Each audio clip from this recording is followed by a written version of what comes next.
আসসালামু আলাইকুম, কেমন আছেন সবাই? পাপিয়াস কিচেনের পক্ষ থেকে সবাইকে ওয়েলকাম।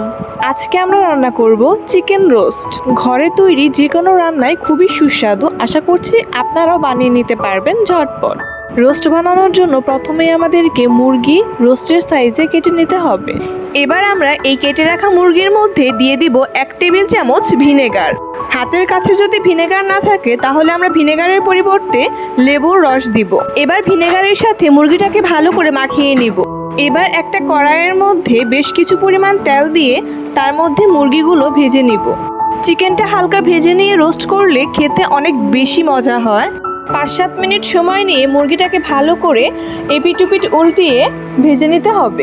এক পিঠ হলে উল্টিয়ে আরেক পিঠ ভেজে নিতে হবে। চুলার আঁচটা রাখতে হবে মাঝারিতে, না হয় চিকেনটা পুড়ে যাবে। এই রকম হালকা বাদামি রং আসলে আমাদের চিকেনটা ভাজা হয়ে গেছে। এবার চিকেনটাকে নামিয়ে নিতে হবে।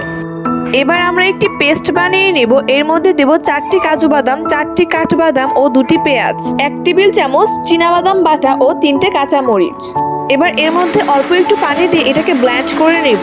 আমাদের একটা পারফেক্টলি পেস্ট বানানো হয়ে গেছে। এবার এর মধ্যে আমরা দিয়ে দিব 1 টেবিল চামচ লেবুর রস ও হাফ কাপ টক দই, 1.5 টেবিল চামচ লবণ আপনারা পরিমাণ মতো দিবেন, আর দিব 1 টেবিল চামচ চিনি, আর দিব 1 চা চামচের 4 ভাগের 1 ভাগ টেস্টিং সল্ট। এটা আপনারা স্কিপ করলেও পারেন। এবার আমাদের আগে থেকে তুলে রাখা চিকেনকে আবারও কড়াইয়ের মধ্যে দিয়ে তার মধ্যে আমাদের পেস্টটাকে দিয়ে দিতে হবে, আর দিব অল্প পরিমাণে পানি। এবার আমরা এটাকে 5 থেকে 7 মিনিটের জন্য ঢেকে দিব। এবার ঢাকনা তুলে আমরা এর মধ্যে 2 থেকে 3 টেবিল চামচ টমেটো সস দিয়ে দিব। ভালোভাবে চিকেনটাকে নাড়িয়ে এবার কিছুক্ষণের জন্য আমাদের দমে দিয়ে ঢেকে দিতে হবে। 7 থেকে 10 মিনিট আমরা এটাকে রান্না করব।